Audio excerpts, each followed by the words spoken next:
नमस्कार विद्यार्थियों, अग्रिम एजुकेशन यूट्यूब चैनल पर आप सभी का स्वागत है। आज मैं आपके लिए लेकर के आया हूं इंटरनल असेसमेंट 7 के इम्पोर्टेंट क्वेश्चंस जो RSAT एग्जाम में पूछे जा सकते हैं। क्वेश्चन नंबर फर्स्ट इस प्रकार है, नागरिक किस माध्यम से अपनी शिकायत दर्ज कर सरकार तक पहुंचा सकते हैं? Option first all of above, option second Rajasthan संपर्क मोबाइल ऐप, ये एक मोबाइल ऐप है जिसे हम प्ले स्टोर से डाउनलोड कर सकते हैं, कॉल सेंटर, और ऑप्शन 4 है ई मित्र कियोस्क अर्थात ई मित्र की दुकान से।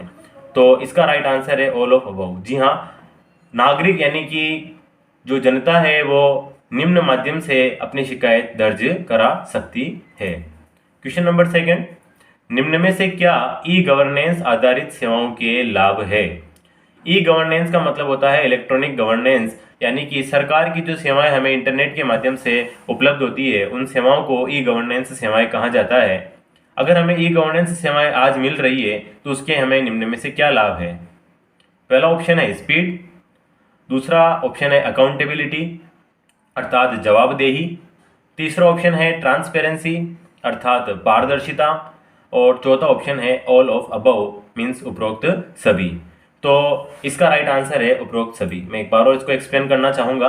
अगर हम ई गवर्नेंस आधारित सेवाओं का यूज़ करते हैं तो इसका हमें ये लाभ मिलता है कि हमारा कार्य स्पीड से होता है, उसकी एक जवाबदेही अर्थात जो इसका काम करता है ई मित्र या ऑनलाइन जो हमारा काम करने वाला होता है उसकी पूरी जवाबदेही होती है। अगर हमारा काम वो नहीं होता है तो वह वापस से करके देता है। ट्रांसपेरेंसी का मतलब होता है पारदर्शिता, कि हमें संदेह रखने की आवश्यकता नहीं है कि हमारा काम हुआ है या नहीं हुआ है। तो ये तीनों ही हमें सुविधाएं यहाँ से मिल सकती है। क्वेश्चन नंबर 3 है, राज ई वोल्ट किस तरह का सॉफ्टवेयर है? Option first document management system, option second none of the above, option third network management system, option 4 software management system. तो राज ई वोल्ट होता है आपका document management system. Question number 4 है, निम्न में से कौन सा विकल्प राजस्थान के एक ई गवर्नेंस पहल का उदाहरण नहीं है? ऑप्शन फर्स्ट राज ई वोल्ट, ऑप्शन सेकंड राज ई साइन, ऑप्शन थर्ड राज वेलफेयर, और चौथा ऑप्शन है राजस्थान सिंगल साइन ऑन। सरकारी सेवाओं का कौन सा उदाहरण नहीं है? वह है राज वेलफेयर। इसके अलावा तीनों ही गवर्नमेंट के द्वारा उपलब्ध कराए जाने वाला ऑनलाइन सेवाएं हैं जो हमें उपलब्ध होती है। Question number 5, G2C e governance में G2C का पूर्ण रूप क्या है? विद्यार्थियों, क्वेश्चन बहुत ही महत्वपूर्ण, क्योंकि यहाँ जहाँ गलती होने के चांस है मैं आपको बताना चाहूँगा। आप एक बार जो सिलेक्टेड पार्ट है जो मैंने सेलेक्ट किया है उसको ध्यान से देखिएगा। लिखा हुआ है G2C का पूर्ण रूप क्या है अर्थात क्या इसकी फुल फॉर्म है। मैं एक बार ऑप्शन पढ़ना चाहूँगा, government to consumer, government to citizen, government to customer, या नन ऑफ द अबव अर्थात उपरोक्त में से कोई नहीं। देखिए विद्यार्थियों, यहाँ जो कन्फ्यूजन होता है वो इन तीनों ही शब्दों में होता है, कंज्यूमर, सिटीजन और कस्टमर। इसका फुल फॉर्म जो होता है G2C का वो गवर्नमेंट टू कंज्यूमर भी होता है और गवर्नमेंट टू सिटीजन भी होता है। पर अगर एग्जाम में ये पूछा जाए तो आपको 100% जो आंसर लगा करके आना है वह है गवर्नमेंट टू सिटीजन। ध्यान दीजिएगा विद्यार्थियों, क्योंकि सरकार के लिए हम नागरिक है, ना कि हम उनके लिए उपभोक्ता है और ना ही हम उनके लिए कस्टमर अर्थात कि ग्राहक है। गवर्नमेंट जो सेवाएं देती है वह नागरिकों को अवेलेबल करवाती है और नागरिक को हम कहेंगे सिटीजन। तो इसका राइट आंसर हो जाएगा government to citizen. Question number 6 इस प्रकार है, ई मित्र किस तरह के मॉडल पर कार्य करता है? राइट आंसर है both G2C and B2C। Question number 7, Rajdhara किस तरह की सेवा है? GST goods and service tax, GIS geographical information system, none of the above, या GPS अर्थात ग्लोबल पोजिशनिंग सिस्टम।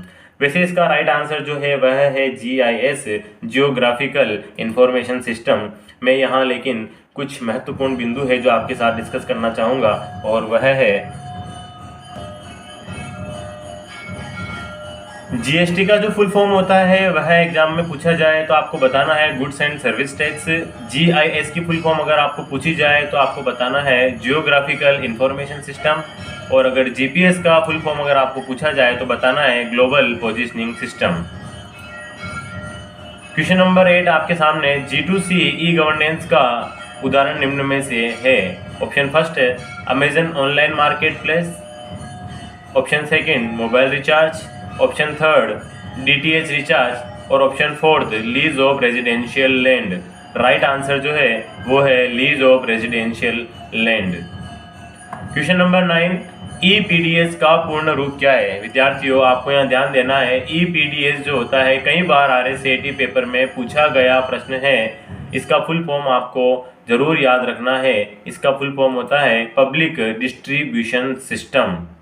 आपके सामने देख सकते हैं कि जो चारों हमें फुल फॉर्म दिए हैं वो ऐसे फुल फॉर्म दिए होते हैं जो हमें लगता है कि ये सभी इसके आंसर हो सकते हैं, परंतु हमें इसको जब तक याद नहीं करेंगे तब तक इसका आंसर हम सही लगा के नहीं आ सकते हैं। पहला ऑप्शन है E private distribution system, public distribution system, public disposal system या prime distribution system. Right answer है पब्लिक डिस्ट्रीब्यूशन सिस्टम। ईपीडीएस का इस्तेमाल किस वर्ग के नागरिकों के द्वारा किया जाता है। विद्यार्थियों ध्यान दीजिएगा कि बीपीएल अर्थात बिलो पॉवर्टी लाइन और अबव पॉवर्टी लाइन दोनों ही प्रकार के जो नागरिक होते हैं उनके द्वारा ईपीडीएस का इस्तेमाल किया जा सकता है। मैं ईपीडीएस के बारे में बता देता हूं। जो हम राशन सामग्री प्राप्त करने के लिए जाते हैं, अर्थात जो हमें गेहूँ वगैरह जो प्राप्त होता है आदि, वो सभी हमें ईपीडीएस के माध्यम से ही प्राप्त होता है। इसे ही हम ईपीडीएस सेवा कहते हैं।